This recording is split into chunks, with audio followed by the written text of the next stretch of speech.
Por que as crianças adoecem quando vão para a escola? Eu vejo que a cultura hoje, né, no Brasil, está muito voltada a deixar a criança na escola, né? Quando, na verdade, nem é a criança que precisa de escola, mas sim nós, pais, que precisamos que a criança vá para a escola, né? Então, dentro de teorias da própria psicologia, né, onde as psicólogas mesmo que cuidam dessas crianças, né, falavam muito, criança precisa de escola, quanto antes você colocar, é melhor, porque vai ter esse desenvolvimento. E hoje a gente sabe que a própria psicologia, né, tem linhas aí falando que não é bem assim. Eu mesma também faço parte de um movimento que se chama Movimento Neurocompatível, né, onde estuda ao contrário, né, a gente percebe, e a medicina germânica traz essa base também, né, então para mim faz muito sentido, né, a gente percebe que não é que a criança precisa da escola, né? Os pais precisam da escola muitas vezes como apoio, como rede de apoio. E não tem problema precisar da escola, gente. Eu sei muito bem que tem pais que precisam, que não tem outra alternativa. E babá, gente, às vezes, né, a gente pensa assim, nossa, eu quero encontrar uma babá para babá cuidar do meu filho. Mas é super difícil também você encontrar uma babá que seja de confiança, que vai cuidar bem, né? Então a gente sabe, hoje eu sei também dessa dificuldade, eu me coloco também aí no lugar desses pais, tá? Esse contato com crianças e pessoas traz o que nessa idade aí de até 2, 3 anos? Traz muitos desafios para essa criança. Essa criança, muitas vezes, não está preparada, tá? Não está preparada quando chega na escola e precisa dividir brinquedos, tem um monte de gente lá que ela não conhece, né, que pode se tornar uma ameaça para ela. É a prof, é os amiguinhos, então ela é como se ela chegasse num mundo totalmente desconhecido e ali ela tivesse que se virar. É esse o sentimento da criança, tá? Por mais que tenha acolhimento, por mais que ali as pessoas também, né, passam a amar essa criança, né, gente? Mas há um tempo de adaptação e até que essa criança esteja adaptada, ela pode vir a ter sintomas.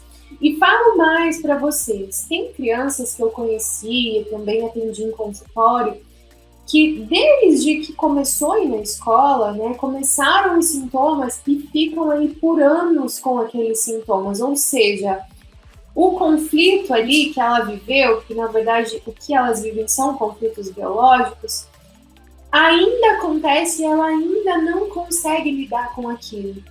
É culpa dela quando ela não consegue lidar com aquilo? Não, muitas vezes essa criança precisa amadurecer, precisa crescer, precisa mudar os pensamentos, precisa estar consciente de que aquilo não é perigoso. E às vezes, né, com 2 ou 3 anos, elas não têm como ter noção disso. Então não é culpa da criança. Também não é culpa de quem está lá, mas é a percepção da criança perante alguns desafios, algumas coisas que acontecem lá. Ter até 12 infecções por ano, eu posso falar assim, por experiência própria e de muitas pessoas que eu conheço, né, de que não é necessário ter 12 infecções por ano para amadurecer o sistema imunológico. Não é bem assim, tá? Mas o que vai fazer amadurecer o sistema imunológico é essa adaptação. Muitas vezes a criança adoece, passa por conflito de novo, né? O ambiente não muda, ela tá ali em meio ao conflito. E é isso que vai desencadear essas infecções, essas recaídas, a gente fala, né, dos sintomas, tá?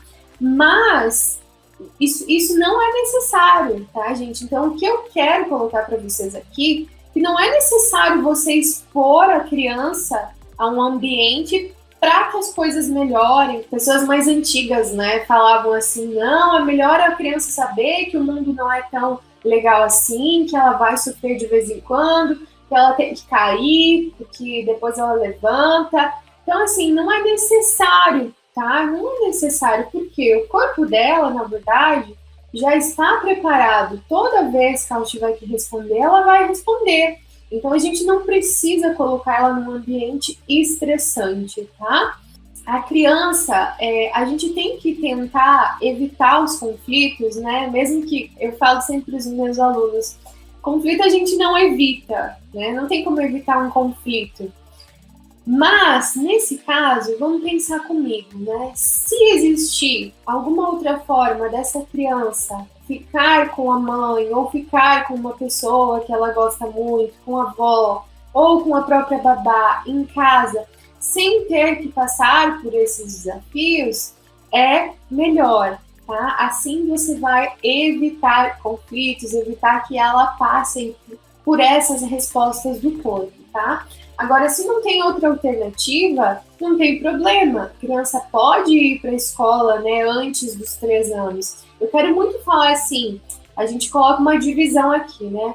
Antes dos 3 anos e depois dos 3 anos. Por quê? Porque depois dos 3 anos, gente, a criança, ela tá muito mais apta a se desligar da mãe, tá? É muito melhor, é muito mais tranquilo para ela se desligar da mãe para então sim ir com a prof, com os amiguinhos, tá? E com outras pessoas. Mas até os 3 anos, né?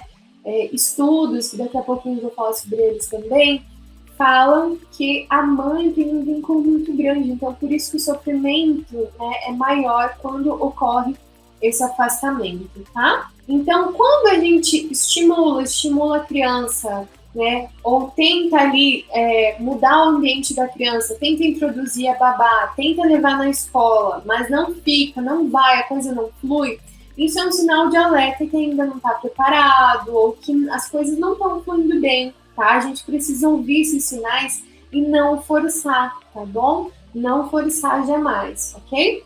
Então, o que é um conflito biológico, né? Que a gente fala, o DHS. É quando a criança, ela realmente entende que, opa, aconteceu alguma coisa, minha mãe não tá mais aqui, opa, minha mãe me deixou aqui, principalmente quando a gente fala aí até os 3 anos, né? Eu não sei, quem tem filho aqui sabe que às vezes a gente quer explicar algo, né, pra criança, mas ela não entende, você fala, ou você fala assim, calma, meu filho, mas ele não sabe o que é calma, né? Ele começa a chorar. Então é exatamente isso, né? Eles não têm esse raciocínio lógico. E isso também não permite, né, que eles saibam lidar com as emoções deles, né? Então eles só eles sentem os conflitos e a resposta vem, tá? Muitas crianças aqui vão responder de forma muito mais intensa e outras vão se adaptar mais rápido, tá? Tudo vai depender, cada criança é única, né? Cada criança carrega consigo o modo que ela olha para a vida também. Então, vai depender aí de cada criança as respostas. E tem criança que vai estar tudo bem, que não vai ter conflito nenhum, tá? Que vai estar tudo bem, que não vai ter sintoma nenhum, ou que vai ter uma gripezinha, mas depois, uma semana depois já vai melhorar, já tá tudo certo, tá? E já se apegou a alguém, tá bom? Como lidar com essa situação? Se possível e viável, levar as crianças para a escola somente após os 3 anos de idade. Gente, eu sou mãe, tá? Eu tô vivendo isso no meu dia a dia. E eu sei, né? Eu já coloquei aqui no começo da aula, né? Que às vezes a escola é uma alternativa para os pais, né? Não deu certo com a babá, a mãe tem que trabalhar. E a escola acaba sendo um recurso, e ainda bem que tem a escola, né? As escolas acabam salvando, né, muitos pais e muitas crianças também, porque às vezes também não é tão legal a criança ficar em casa. Tem mães que ficam em casa com os seus filhos, mas acabam no tédio, acabam não gostando de ficar ali com os seus filhos. E a gente não está aqui para julgar ninguém, né? Mas dentro das condições de cada pai, cada mãe, né, deve avaliar, e é isso que a gente tem que, né, falar quando um paciente aparece na nossa frente que é criança, né? Tem que avaliar, será que é necessário mesmo colocar na escola? Por quê? porque é aquilo que eu falei. Então, colocando na escola antes dos 3 anos, terão desafios para essa criança e a gente não sabe como ela vai responder. Por exemplo, vocês sabiam que as crianças só são capazes de dividir brinquedos após os 5 anos de idade? O cérebro delas somente está preparado e consegue dividir algo aos 5 anos de idade. E o que acontece, né, nas escolas? Tem muitas crianças, não é só nas escolas, isso é nos encontros de família também, né? Quando várias crianças se reúnem e um quer o brinquedo da outra e aí ele começa o chororô, né? Mas, gente, eles não são capazes de dividir porque o cérebro não sabe fazer isso ainda. É só depois dos 5 anos que eles começam a amadurecer essa ideia. Então, preparar psicologicamente a criança para esse momento. É muito interessante que a gente não faça coisas inesperadas com os nossos filhos, né? Ah, chegou um certo dia, foi para a escola. Não. Que haja um preparo, né? Uma conversa, que vá falando, vá abrindo como é que fala? Mostrando o ambiente ali, né? A gente tem que, não pode ser algo totalmente inesperado, tá? Acompanhar a criança o máximo de tempo possível no período de transição da escola. Olha que interessante. Hoje eu sei que tem escolas que permitem essa adaptação, né, melhor da criança, que até eles não colocam prazo, né? Os pais só vão embora quando a criança realmente, assim, não chora, tá bem adaptada, tá tudo certo. Então, graças a Deus tem mudado muitas coisas.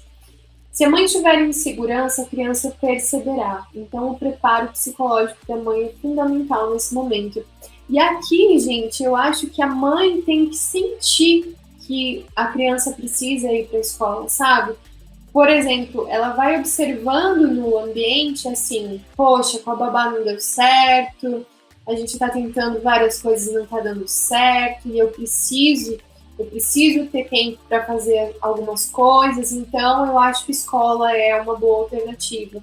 Mas essa mãe tem que sentir que a mãe não faça nada imposto, né? Principalmente pela sociedade, né? Que ela não faça nada imposto, tá? A mãe precisa sentir, a não ser que ela precise deixar a criança na escola porque tem que trabalhar, porque, né? Então, motivos onde realmente a escola é necessária, tá? A gente tem que olhar para esses sintomas, a gente tem que olhar. E eu sei o quanto é difícil para uma mãe estar ali vivendo a dor do filho todos os dias e às vezes não poder fazer nada, né? Eu não sei qual é a sua situação, né? Dessa mãe que teve que deixar a criança às vezes com febre ali todos os dias, às vezes não tinha outra alternativa, né?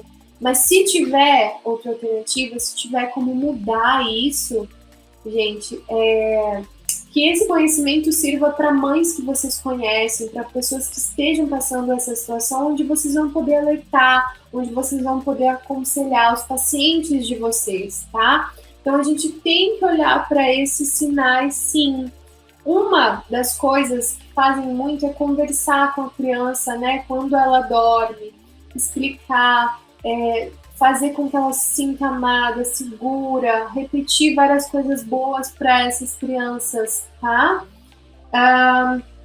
Outra alternativa, né, que diminui aí os sintomas, não deixar a criança um período tão longo, né, de tempo na escola, ao invés de deixar tempo integral, deixar meio turno, ou deixar alguns dias na semana e aumentando, só que eu sei que isso também varia nas condições de cada mãe, porque tem mães que precisam trabalhar em período integral, tá? E aí a criança acaba sofrendo mesmo, tá? Mas se eu estivesse passando por isso, né? Digamos que meu filho, eu não tivesse como outra alternativa e eu teria que deixar meu filho na escola para trabalhar em tempo integral e ele estivesse apresentando essa febre, esses sintomas todos os dias, eu acredito que eu faria um acolhimento muito grande, eu iria conversar assim todas as noites, e estando consciente, né, desses sintomas, eu iria falar para ele, sabe? Falar para essa criança, olha, eu sei o quanto está sendo difícil para você, porque mesmo energeticamente falando, isso de alguma forma essa informação chega para a criança e isso pode ajudar, tá bom? Mas é claro, gente, que cada caso tem que ser muito avaliado, né? Eu tô aqui para falar com uma forma assim generalizada, né, dos conflitos, mas cada caso tem que ser muito bem avaliado para saber como ajudar aquela criança. Porque cada criança tem o seu jeitinho ali que é muito especial, tá bom?